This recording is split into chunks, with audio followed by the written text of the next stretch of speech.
오늘 우리에게 주신 하나님의 말씀은 여호수아 24장 19절로부터 28절입니다. 함께 보도록 하겠습니다. 여호수아가 백성에게 이르되 너희가 여호와를 능히 섬기지 못할 것은 그는 거룩하신 하나님이시오 질투하시는 하나님이시니 너희의 잘못과 죄들을 사하지 아니하실 것임이라. 만일 너희가 여호와를 버리고 이방 신들을 섬기면 너희에게 복을 내리신 후에라도 돌이켜 너희에게 재앙을 내리시고 너희를 멸하시리라 하니 백성이 여호수아에게 말하되 아니니이다. 우리가 여호와를 섬기겠나이다 하는지라. 여호수아가 백성에게 이르되 너희가 여호와를 택하고 그를 섬기리라 하였으니 스스로 증인이 되었느니라 하니 그들이 이르되 우리가 증인이 되었나이다 하더라. 여호수아가 이르되 그러면 이제 너희 중에 있는 이방 신들을 치워버리고 너희의 마음을 이스라엘의 하나님 여호와께로 향하라 하니 백성이 여호수아에게 말하되 우리 하나님 여호와를 우리가 섬기고 그의 목소리를 우리가 청종하리이다 하는지라. 그날에 여호수아가 세겜에서 백성과 더불어 언약을 맺고 그들을 위하여 율례와 법도를 제정하였더라. 여호수아가 이 모든 말씀을 여호와의 율법책에 기록하고 큰 돌을 가져다가 거기 여호와의 성소 곁에 있는 상수리 나무 아래에 세우고 모든 백성에게 이르되 보라 이 돌이 우리에게 증거가 되리니 이는 여호와께서 우리에게 하신 모든 말씀을 이 돌이 들었음이니라. 그런즉 너희가 너희의 하나님을 부인하지 못하도록 이 돌이 증거가 되리라 하고 백성을 보내어 각기 기업으로 돌아가게 하였더라. 아멘. 어제 보았던 백성들의 대답은 전혀 손색이 없는 진심 어린 대답으로 들렸습니다. 하지만 백성들의 이러한 고백을 듣고도 여호수아는 손쉽게 다음으로 넘어가려고 하지 않았습니다. 본문 19절을 보시기 바랍니다. 여호수아가 백성에게 이르되 너희가 여호와를 능히 섬기지 못할 것은 그는 거룩하신 하나님이시요 질투하시는 하나님이시니 너희의 잘못과 죄들을 사하지 아니하실 것임이라. 하나님이 행하실 구원을 생생하게 기억하며 되새기는 한 여호와 하나님에 대한 동일한 신앙을 고백하게 될 것입니다. 하지만 여호와만을 섬기며 살아간다는 것은 결코 쉬운 일은 아니겠죠. 그리고 상식적인 일도 아닐 겁니다. 그래서일까요? 여호수아는 백성들이 하나님만을 섬기겠다고 고백했음에도 불구하고 그 고백을 다소나마 불신하는 듯한 반응을 보여줍니다.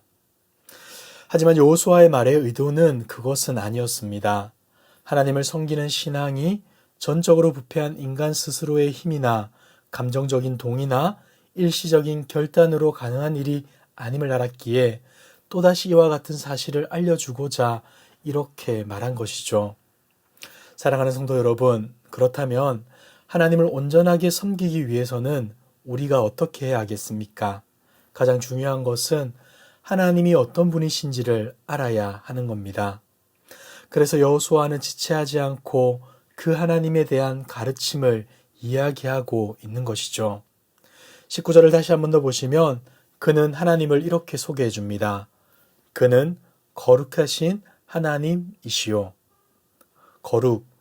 거룩은 하나님의 탁월한 성품입니다. 그리고 가나안 정복 가운데 이스라엘 백성들에게 요구되었던 모습이기도 하죠. 어떻게 보면 오늘의 본문은 하나님이 거룩하신 분이니 너희는 하나님을 섬길 생각을 하지 말라라는 뜻으로 들리기도 합니다. 하지만 그런 게 아닙니다. 여호수아는 여호와 하나님은 거룩한 분이시니 너희가 거룩해지지 않고는 하나님을 온전히 섬길 수 없다라는 사실을 각인시켜주고 있는 것입니다. 거룩한 하나님을 섬긴다는 것은 거룩한 하나님을 본받는 것이기 때문입니다. 하나님에 대한 또 다른 가르침은 하나님은 질투하시는 분이라는 겁니다. 여기서 질투라는 단어는 부정적 의미로는 질투 자체를 뜻하지만 긍정적인 의미로는 사랑의 대상에 집중하는 불타는 열정을 뜻합니다. 우리는 여기서 하나님과 이스라엘 백성의 관계가 어떠한지를 볼 수 있게 되는 것이죠.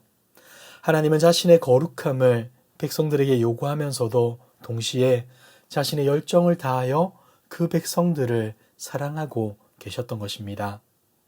그러나 이것이 끝은 아니겠죠.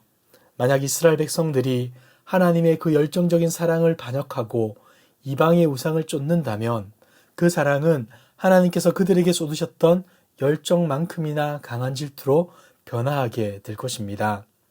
그래서 20절에서는 이렇게 말해주고 있는 것이죠. 만일 너희가 여호와를 버리고 이방 신들을 섬기면 너희에게 복을 내리신 후에라도 돌이켜 너희에게 재앙을 내리시고 너희를 멸하시리라 하니. 이러한 여호수아의 새로운 도전과 경고를 들은 이스라엘 백성들은 어떻게 반응합니까? 21절을 보시기 바랍니다. 백성이 여호수아에게 말하되 아니니이다. 우리가 여호와를 섬기겠나이다 하는지라. 그들은 망설임 없이 아닙니다 라고 외칩니다. 그리고는 너무나 분명하게 우리가 여호와를 섬길 것입니다 라고 고백을 하고 있죠. 자신들을 못 믿어주는 여호수아가 불편했을 수도 있지만 그것에 아랑곳하지 않고 온전한 신앙의 결단을 담아서 이렇게 고백한 겁니다. 그러자 여호수아는 백성들에게 이방신들을 제거하라고 명령합니다. 마치 이 순간을 기다렸다는 듯이 그들 가운데 있던 이방신들을 제거하고 마음을 하나님께로 기울이라고 명령하는 것이죠. 백성들이 언약을 맺기로 다짐하자 여호수아는 하나님의 법도를 다시금 알려주고 큰 돌을 취해 증거로 삼아 세겜에 세우게 됩니다. 그리고 그곳에 모인 모든 사람들이 듣도록 이렇게 외치죠. 보라, 이 돌이 우리에게 증거가 되리니 이는 여호와께서 우리에게 하신 모든 말씀을 이 돌이 들었음이니라. 그런즉 너희가 너희의 하나님을 부인하지 못하도록 이 돌이 증거가 되리라. 이스라엘 백성들은 하나님과 맺은 이 언약 안에서 하나가 되었고 또 주님이 기뻐하시는 언약 공동체로 세워지게 된 것입니다. 사랑하는 성도 여러분, 오늘 말씀을 정리하며 두 가지를 생각해 보기를 원합니다. 먼저는 하나님을 섬기는 일의 어려움을 관가하지 마시기 바랍니다. 이스라엘 백성들이 하나님만을 섬기겠다고 답변한 것은 여호수아가 기대했던 답변입니다. 그런데 어찌된 일인지 여호수아는 그들이 여호와를 능히 섬기지 못할 것이라는 말로 다시 한 번 더 그들의 자존심을 꺾어버리게 되죠. 하나님은 거룩하시고 질투하시는 분이며 허물과 죄를 사하지 않는 분이심을 간과하고 쉽게 하나님을 섬기겠다고 말만 하는 그들의 모습이 충분하지 않다라고 생각했던 것입니다. 그러나 백성들이 다시금 하나님만을 섬기겠다고 말하자 여호수아는 그들의 마음이 진실하다면 그들 가운데 있는 이방 신들을 제하고 그들의 마음을 하나님께로 향하라고 요구합니다. 하나님보다 앞서고 하나님보다 더 소중하게 여겼던 것들이 있다면 제거하고 포기하라는 것이죠.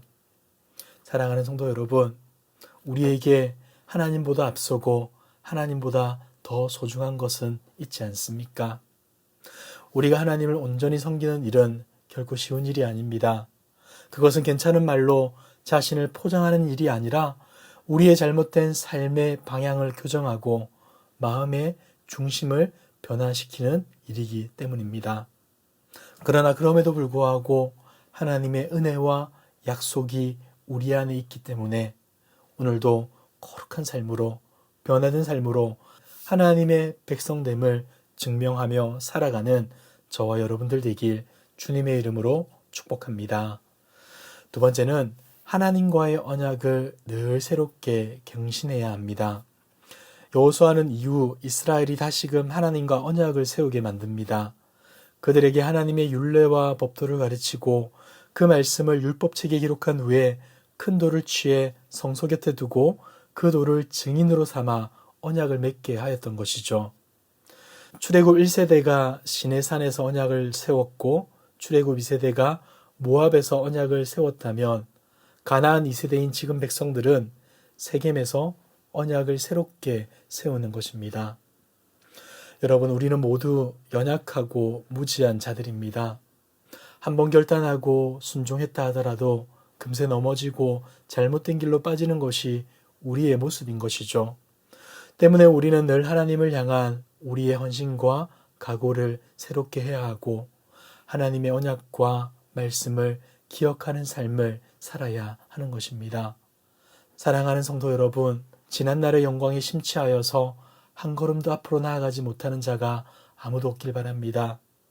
부족하고 연약한 우리의 모습을 인정하기에 오늘도 하나님의 말씀에 기대어 하나님과 함께 한 걸음 한 걸음 전진해 나아가는, 그리하여 하나님을 온전히 예배하고 섬길 수 있는 저와 여러분들 되길 주님의 이름으로 축복합니다.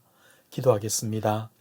끝을 알 수 없는 은혜와 사랑으로 우리를 붙들어 주시는 하나님 아버지, 오늘도 하나님을 예배하며 섬기는 자리에 있게 하심에 감사드립니다. 그러나 우리에게는 주님을 온전히 예배할 수 있는 능력이 없음을 알기에 또다시 이렇게 기도하고 간구드립니다. 우리에게 은혜를 더하여 주셔서 하나님만을 바라보게 하시고 하나님의 말씀을 기억하며 그 말씀을 따라 순종하는 삶 살아가게 하옵소서. 그리하여 주님 닮은 제자로 이 땅 가운데에서 빛과 소금의 사명을 감당하며 살아가게 하옵소서. 이 모든 말씀 예수님의 이름으로 기도드리옵나이다. 아멘. 이 시간 기도하실 때 주신 말씀을 붙들고 기도하시고 주간 기도 제목을 따라서 환우들과 섬김 사역을 위해서 기도하겠습니다. 영적으로나 육적으로 연약한 자들을 위해 기도해 주시고 기쁨으로 섬기는 우리 교회 될 수 있도록 모든 섬김 사역을 통하여서 세상에 소망 주는 행복한 공동체 되도록 기도하시고 코로나19 공동기도 모드로 함께 기도하겠습니다. 기도하겠습니다.